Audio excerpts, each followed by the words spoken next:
രാഹുൽ മാങ്കൂട്ടത്തിനെതിരെ കേരളം മുഴുവൻ ശ്രദ്ധിച്ച ഏറ്റവും പ്രധാനപ്പെട്ട ചില ആരോപണങ്ങൾ വന്നതിന് ശേഷം ഒരു പരാതിയില്ലാതെ ആ പരാതിക്കാർ ആരെന്ന് പോലും അറിയാതെ കോൺഗ്രസ് നേതൃത്വം നടപടിയെടുക്കേണ്ടി വന്നതിൻ്റെ പ്രാധാന്യം നിങ്ങൾക്ക് എല്ലാവർക്കും മനസ്സിലായിട്ടുണ്ടാകും. കാരണം അത്തരത്തിലുള്ള ഒരു വലിയ ജനരോഷമാണ് ഈ കാര്യത്തിൽ ഉണ്ടായിരുന്നത്. അത് രാഹുൽ മാങ്കൂട്ടത്തിൽ എന്ന് പറയുന്ന ഒരാളെ സംബന്ധിച്ചിടത്തോളം കേരളത്തിന് വളരെ ഇഷ്ടപ്പെട്ട പ്രിയപ്പെട്ട ഒരാളായിരുന്നു. ഇത്തരത്തിൽ ഉയർന്നു വരുന്ന ഒരു ചെറുപ്പക്കാരനാണെന്നും അദ്ദേഹം നന്നായി ചാനൽ ചർച്ചകളിൽ സംസാരിക്കുന്ന ഒരാളാണെന്നുമൊക്കെയുള്ള തോന്നലുകളുണ്ടായിരുന്നു. പക്ഷേ ഈ തോന്നലുകളൊക്കെ തന്നെ അവർ അത്രയും വിശ്വസിക്കുകയും സ്നേഹിക്കുകയും ചെയ്ത ഒരാളുടെ ഭാഗത്ത് തന്നെ ഇത്തരത്തിലുള്ള ഒരു പ്രഡേറ്റർ ആയിരുന്നു, ഒരു എരപിടിയനായിരുന്നു രാഹുൽ മാങ്കൂട്ടത്തിൽ എന്ന് പറയുന്ന കാര്യങ്ങൾ ജനത്തിന് ബോധ്യപ്പെട്ടതുകൊണ്ട് ജനം വലിയ തോതിൽ എതിരായി നിന്നിരുന്നു. ഈ എതിരായതിൻ്റെ ഭാഗമായി ഇത്തരം കാര്യങ്ങളൊക്കെ സംഭവിച്ചുകൊണ്ടിരിക്കുമ്പോഴാണ് ഏതാണ്ട് വളരെ ഓർഗനൈസ്ഡ് ആയിട്ടുള്ള രീതിയിൽ കേരളത്തിൻ്റെ ഏറ്റവും പ്രധാനപ്പെട്ട ചില ഓൺലൈൻ പോർട്ടലുകളും അതിൻ്റെ യൂട്യൂബിലടക്കം വരുന്ന വലിയ മാധ്യമ സിംഹങ്ങളുമൊക്കെ തന്നെ ഈ രാഹുൽ മാങ്കൂട്ടത്തിനെ വെളുപ്പിച്ചെടുക്കാനുള്ള ചില പരിശ്രമങ്ങളിൽ ഏർപ്പെട്ടത്. അത്തരമൊരു വീഡിയോ ഞാൻ നേരത്തെ തന്നെ ചെയ്തിരുന്നു. നേരത്തെ ഞാൻ പറഞ്ഞത് ഒരു പ്രോ സംഘപരിവാർ, അതായത് സംഘപരിവാറിന് അനുകൂലമായി നിൽക്കുന്ന ചാനലുകളാണ് ഇത് മൊത്തമായിട്ട് ഏറ്റെടുത്തത്. അതിൻ്റെ പിന്നിൽ വലിയ തോതിലുള്ള ഒരു ഗൂഢാലോചനയുണ്ട് എന്ന് ഞാൻ സംശയിക്കുന്നു. ഒന്ന്, ഈ പറയുന്ന പോലെ രാഹുൽ മാങ്കൂട്ടത്തിലിൻ്റെ ജാതിയും മതവും ഒക്കെ അവർക്കൊരു താല്പര്യം ജനിപ്പിച്ചിട്ടുണ്ടാവാം എന്നുള്ളതൊരു കാര്യം. രണ്ടാമത്തേത്, തീർച്ചയായിട്ടും ഇത്തരത്തിൽ നമ്മുടെ ഒരു പുരുഷാധിപത്യ സമൂഹത്തിൽ എല്ലാവർക്കും തന്നെ ഈ പുരുഷനെ പ്രൊട്ടക്ട് ചെയ്ത് പിടിക്കാനുള്ളൊരു ത്വരയുണ്ട് എന്നുള്ളത് ഞാൻ വിചാരിക്കുന്നു. ഇത് രണ്ടും കൂടി ചേർന്നാണ് ഇനി ഇതിൻ്റെ പുറകിൽ മറ്റ് സാമ്പത്തികമായിട്ടുള്ള ചില കാര്യങ്ങളും വളരെ ഓർഗനൈസ്ഡ് ആയിട്ടുള്ള ചില അറ്റംപ്റ്റുകളും കൂടി നടന്നിട്ടുണ്ട് എന്നാണ് ഞാൻ വിചാരിക്കുന്നത്. അപ്പോൾ അതിൻ്റെ ഭാഗമായിട്ട് വലിയ തോതിൽ ഇത്തരത്തിലുള്ള ഗർഭം തന്നെ വ്യാജമാണെന്നും ഗർഭിണിയായിട്ടുള്ള ഒരാൾ ഇത്തരത്തിലൊരു പരാതിക്കാരി പോലുമില്ല എന്നുമൊക്കെ പറഞ്ഞുകൊണ്ടുള്ള വലിയ പ്രചരണത്തിന് തുടക്കമിട്ടു. പക്ഷേ ഇങ്ങനെ വലിയ തോതിൽ ഉയർന്നു വന്നിട്ടുള്ള ഏതാണ്ട് 250 പേരെ ഉപയോഗിച്ചുകൊണ്ട് കോടിക്കണക്കിന് രൂപ മുടക്കിയിട്ടുള്ള ഒരു പ്രചരണത്തിന് നേരെ ഒരൊറ്റയാൾ പോരാട്ടം നയിച്ചുകൊണ്ടാണ് ലക്ഷ്മി പത്മ എന്ന് പറയുന്ന ന്യൂസ് 24 മലയാളത്തിൻ്റെ അസോസിയേറ്റ് എഡിറ്ററായിട്ടുള്ള ലക്ഷ്മി പത്മ ഒരു ബങ്കർ ബസ്റ്റർ ബോംബ് ഇട്ടുകൊണ്ട് പുറത്തേക്ക് വന്നത്.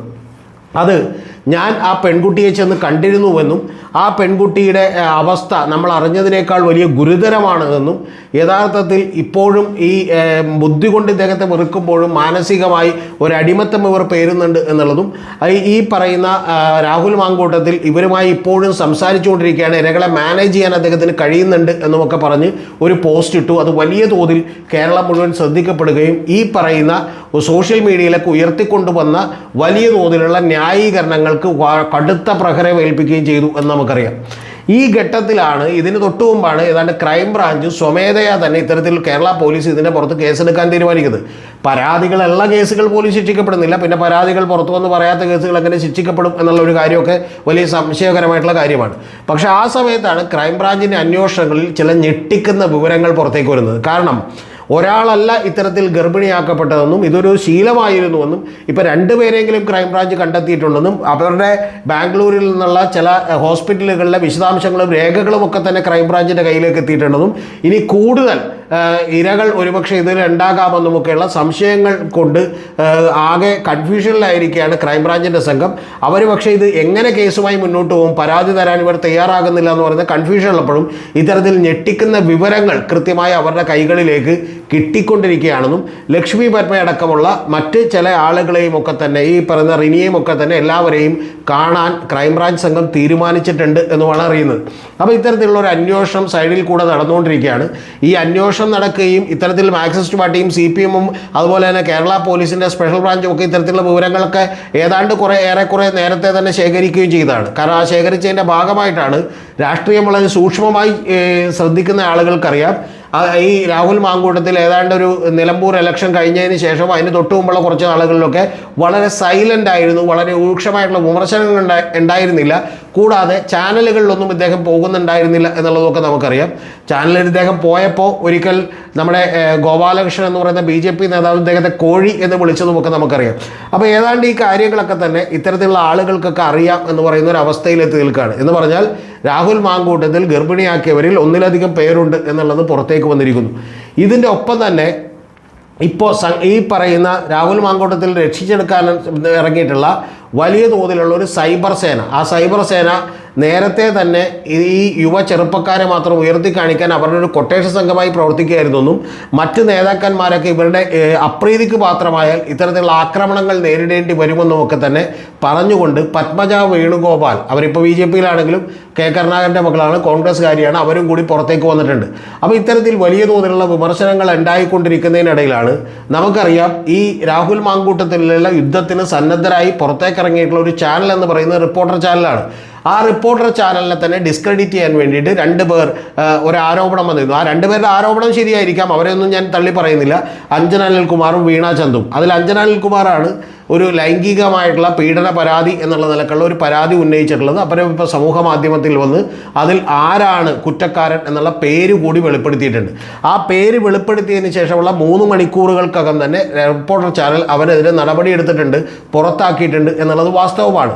300ഓളം പേര് വർക്ക് ചെയ്യുന്ന ഒരു ചാനലിൽ സ്വാഭാവികമായിട്ടും ഇത്തരത്തിൽ നടപടിയെടുക്കലല്ലാതെ അവർക്ക് വേറൊന്നും സാധ്യമാവില്ല. ഇപ്പം ഞാൻ തന്നെ ഒരു കമ്പനി അടുത്താണെങ്കിൽ ആ കമ്പനിയിൽ വർക്ക് ചെയ്യുന്ന എല്ലാ സ്റ്റാഫും എങ്ങനെയാണ് പെരുമാറുക എന്നുള്ളത് നമുക്ക് മുൻകൂട്ടി തീരുമാനിക്കാൻ പറ്റില്ല.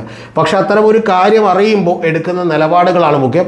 അതിൻ്റെ പുറത്ത് അതിഗംഭീരമായിട്ടുള്ള നിലപാടും സ്റ്റാൻഡുമാണ് കൃത്യമായിട്ട് അതിൽ ഈ പറയുന്ന പോലെ അരുൺകുമാർ ആണെങ്കിലും ആൻഡോഗസ്റ്റ് ആണെങ്കിലും സ്മൃതി പരുത്തിക്കാടൊക്കെ ആണെങ്കിലും സ്വീകരിച്ചിട്ടുള്ളത്. മറുത്തൊരു കാര്യം അവർ ചെയ്താൽ മാത്രമേ അവർ വിമർശിക്കപ്പെടേണ്ടതുള്ളൂ എന്നാണ് ഞാൻ വിചാരിക്കുന്നത്. പക്ഷേ ഇതുപോലെ വീണ ചന്ദ് എന്ന് പറയുന്ന ഒരു പെൺകുട്ടിയും ഇതുപോലെ ചില ആരോപണങ്ങളൊക്കെ ഉന്നയിച്ചിരുന്നു. പക്ഷേ ഇത്തരം ഗുരുതരമല്ല എന്നാണ് ഞാൻ വിചാരിക്കുന്നത്. അപ്പോൾ ഇത്തരത്തിലുള്ള കാര്യങ്ങളൊക്കെ തന്നെ അവർ പുറത്ത് പറയുമ്പോൾ അത് വളരെ ഗൗരവത്തിലെടുത്തുകൊണ്ട് നടപടികൾ എടുക്കുകയാണ് യഥാർത്ഥത്തിൽ ഈ പറയുന്ന റിപ്പോർട്ടർ ചാനൽ ചെയ്തിട്ടുള്ളത്. പക്ഷേ രാഹുൽ മാങ്കൂട്ടത്തിനെതിരെ ഒരു ആരോപണം ഉയർത്തിക്കൊണ്ടുവന്ന റിപ്പോർട്ടർ ചാനലിനെ തന്നെ അങ്ങനെ തന്നെ ഡിസ്ക്രെഡിറ്റ് ചെയ്യാനും ഏതാണ്ട് അരുൺകുമാർ എന്ന് പറയുന്ന ഒരാൾ പീഡനത്തിന് നേതൃത്വം നൽകിയെന്നൊക്കെയുള്ള വ്യാപകമായിട്ടുള്ള വ്യാജ പ്രചരണം നടന്നുകൊണ്ടിരിക്കുകയാണ്. പിന്നെ ഈ അരുൺകുമാറിനെ സംബന്ധിച്ചിടത്തോളം അദ്ദേഹം ഒരു പോക്സോ കേസിൽ പെട്ടിട്ടുണ്ട്.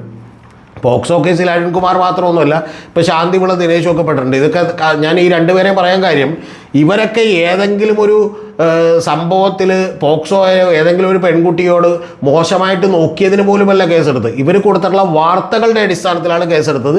ആ വാർത്ത എന്ന് പറയുന്നത് ഒപ്പന കളിക്കാൻ വേണ്ടി വന്ന ഒരു പെൺകുട്ടിയുമായിട്ടുള്ള ഒരു പ്രണയം ആ പെൺകുട്ടിയുടെ സമ്മതത്തോടുകൂടി ചിത്രീകരിക്കുകയും ആ പ്രണയത്തെക്കുറിച്ച് കുറച്ചുകൂടി കാവ്യാത്മകമായ അരുൺകുമാർ ചില ഒരു അവതരണത്തിനിടക്ക് സംസാരിക്കുകയും ചെയ്തു. ആ സംസാരിച്ചതിൻ്റെ പുറത്താണ് ഈ കേസ് വന്നിട്ടുള്ളത്. അത് കുറച്ച് അപക്വമായി പോയി എന്നുള്ള പറയുന്ന അഭിപ്രായം എനിക്കുണ്ട്. പക്ഷെ അതിൻ്റെ പേരിൽ അരുൺകുമാർ എന്ന് പറയുന്ന ഡോക്ടർ അരുൺകുമാർ അദ്ദേഹം ഒരു പോക്സോ കേസ് പ്രതിയാണ് എന്നുള്ള നിലക്ക് വലിയ വ്യാപകമായിട്ടുള്ള പ്രചരണം കൊടുക്കുന്നു. സ്മൃതിയുടെയും സുജയുടെയും അടക്കമുള്ള പഴയ വീഡിയോകൾ എടുത്തുകൊണ്ട് പ്രചരണം കൊടുക്കുന്നു എന്നൊക്കെ ഉള്ളത് വളരെ ഓർഗനൈസ്ഡായി ഇവർ ഈ പറയുന്ന രാഹുൽ മാങ്കൂട്ടത്തിൽ രക്ഷിച്ചെടുക്കാൻ വേണ്ടി നടത്തുന്ന ശ്രമമാണ് എന്നുള്ള കാര്യത്തിലൊന്നും ഒരു സംശയമില്ല. രാഹുൽ മാങ്കൂട്ടത്തിലെ കേസ് നിലനിൽക്കില്ല. അതുകൊണ്ട് തന്നെ രക്ഷിച്ചെടുക്കാനുള്ള ശ്രമത്തിന് ചില ഫലങ്ങളൊക്കെ കണ്ടു തുടങ്ങിയിരിക്കുന്നു തോന്നലുണ്ടായപ്പോഴാണ് നമ്മുടെ UDF കൺവീനറായിട്ടുള്ള അടൂർ പ്രകാശും അതുപോലെ തന്നെ MM ഹസനും ഒക്കെ വന്ന് ഇതിന് ന്യായീകരണം നടത്തിയത്. അടൂർ പ്രകാശ് ഇത് സസ്പെൻഷൻ താൽക്കാലികമാണെന്ന് പറയുകയും MM ഹസനും അതുപോലെ തന്നെ MM ഹസൻ വന്നിട്ട് മറ്റു വനിതാ നേതാക്കൾ ഇതിനെക്കുറിച്ച് അഭിപ്രായം പറഞ്ഞതുപോലും ശരിയല്ല എന്ന് പറയുകയും ഒക്കെ ചെയ്തു. യഥാർത്ഥത്തിൽ ഇവരെല്ലാവരും ശ്രമിച്ചുകൊണ്ടിരിക്കുന്നത് ഇരകൾക്ക് നീതി കിട്ടണം എന്നുള്ളതല്ല ഇവരുടെ ആവശ്യം. ഇരകളെ എങ്ങനെയെങ്കിലും ഈ പറയുന്ന പോലെ സ്ലട്ട് ഷെയ്മിങ് നടത്തുകയും ഇത് ഉയർത്തിക്കൊണ്ടുവന്ന് ഇവർക്കെതിരെ നിൽക്കുന്ന ഒരു ചാനലിനെ തന്നെ ഡിസ്ക്രെഡിറ്റ് ചെയ്യുകയും യഥാർത്ഥത്തിൽ ഇവരുടെ പൊളിഞ്ഞുപോയൊരു പാഠം കൂടിയുണ്ട്. ഇവർ ഈ അഞ്ജന അനിൽകുമാർ ഇത്തരത്തിലുള്ള ഒരു ആരോപണം വെച്ചപ്പോൾ തന്നെ അത് അവിടെയുള്ള വലിയ എഡിറ്റോറിയൽ ബോർഡിലുള്ള ആണുങ്ങളായിരിക്കും എന്നുള്ളതൊക്കെയുള്ള പ്രചരണം പോലും നടന്നു. അപ്പോൾ അത്തരത്തിലുള്ള പ്രചരണങ്ങളൊക്കെ നടത്തിക്കൊണ്ട് രാഹുൽ മാങ്കൂട്ടത്തിൽ രക്ഷിച്ചെടുക്കാനുള്ള ശ്രമമാണ് നടക്കുന്നത്. പക്ഷെ ഒരു കാര്യം ഞാൻ കൃത്യമായിട്ട് പറയാം, രാഹുൽ മാങ്കൂട്ടത്തിലെ തല പിണറായിയുടെ കക്ഷത്തിലേക്കായിരിക്കുന്നു എന്നുള്ള കാര്യത്തിൽ എനിക്കൊരു സംശയമില്ല. കാരണം ഈ ഗവൺമെൻറ്റിനെതിരെ ഇനി ഒരു വാക്കുപോലും ഉരിയാടാനോ അല്ലെങ്കിൽ അത്തരത്തിലുള്ള ഒരു പ്രതിഷേധം നടത്താനോ പോലും അവർ അനുവദിക്കുന്നത്രയും മാത്രം പ്രതിഷേധം നടത്താൻ മാത്രമേ രാഹുൽ മാങ്കൂട്ടത്തിലേക്ക് തിരിച്ചു വന്നാലും കഴിയുള്ളൂ. ഏറ്റവും ആദ്യം കോൺഗ്രസ് തീരുമാനിച്ചിരുന്നത് സഭയിലേക്ക് പോലും വരുത്തേണ്ടതാണ്. പക്ഷെ പൊതുജന വികാരം മാറുന്നു എന്ന് തോന്നിയപ്പോഴേക്കും സഭയിൽ വരും, ഞങ്ങൾ പ്രൊട്ടക്റ്റ് ചെയ്യും എന്നുള്ള നിലയിലേക്കായിട്ടുണ്ട്. യഥാർത്ഥത്തിൽ നിങ്ങൾ അറിയേണ്ടത് രാഹുൽ മാങ്കൂട്ടത്തിൽ എന്തിനാണ് ഇങ്ങനെ ഭയക്കുന്നത് എന്നെനിക്കറിയില്ല. ആ ഭയക്കേണ്ട ആവശ്യം യഥാർത്ഥത്തിൽ കേരളത്തിലെ കോൺഗ്രസിനില്ല.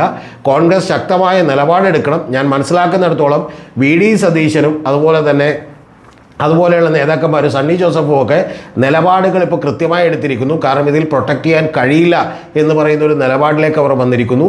ഒരു കാര്യം നിങ്ങളാരും മറന്നു പോകരുത്, അതുകൊണ്ടാണ് ഈ വീഡിയോ ചെയ്തത്. കേരളത്തിലെ ജനങ്ങളുടെ അഭിപ്രായങ്ങളും രോഷത്തിനും അനുസരിച്ച് തീരുമാനമെടുക്കാനുള്ള ധൈര്യം മാത്രമേ കേരളത്തിൽ ഏതൊരു രാഷ്ട്രീയ പാർട്ടികൾക്കുമുള്ളൂ എന്നുള്ളത് നിങ്ങൾ അറിയണം. അതുകൊണ്ട് നിങ്ങളുടെയൊക്കെ മനസ്സ് ഇതിനെതിരാണെങ്കിൽ തീർച്ചയായിട്ടും രാഹുൽ മാങ്കൂട്ടത്തിൻ്റെ സസ്പെൻഷൻ പിൻവലിക്കാനും വീണ്ടും സീറ്റ് കൊടുത്ത് മത്സരിപ്പിക്കാനും ഇവർക്ക് മുട്ടിടിക്കും. അത് മാത്രമാണ്, അല്ലാതെ ഒരു നേതാക്കന്മാരും ധാർമ്മികത ഉയർത്തിപ്പിടിച്ചുകൊണ്ടുള്ള തീരുമാനങ്ങൾ എടുത്തുകൊണ്ട് കേരളത്തെ നന്നാക്കുമെന്ന് എൻ്റെ പ്രേക്ഷകർ വിചാരിച്ചു കളയരുത്. അതിനേക്കാളൊക്കെ ഏറ്റവും നല്ല ആളുകൾ എന്ന് പറയുന്നത് സാധാരണ കൂലിപ്പണിയെടുത്ത് ജീവിക്കുന്ന, ഇത് കേൾക്കുന്ന സാധാരണക്കാരായിട്ടുള്ള നന്മ ഒരുപാട് ഉള്ളിൽ സൂക്ഷിക്കുന്ന പ്രേക്ഷകരാണ്. മറ്റുള്ളവർക്കെല്ലാം ഇത് താൽക്കാലികമായി വോട്ട് കിട്ടാനുള്ള കാര്യം മാത്രമാണ് എന്ന് നിങ്ങൾ അറിയണം. ഇത്തരത്തിൽ മോശപ്പെട്ട ആളുകളെ നമ്മൾ സംരക്ഷിക്കില്ല എന്നും നമ്മളുടെ രോഷമുയരുകയും ചെയ്താൽ ഇവരെയൊക്കെ തന്നെ പറഞ്ഞു വിടാൻ എല്ലാ രാഷ്ട്രീയ പാർട്ടികളും നിർബന്ധിതരാകും. എല്ലാ സ്ത്രീകൾക്കും നീതി കിട്ടും എന്ന് മറന്നു പോകരുത്.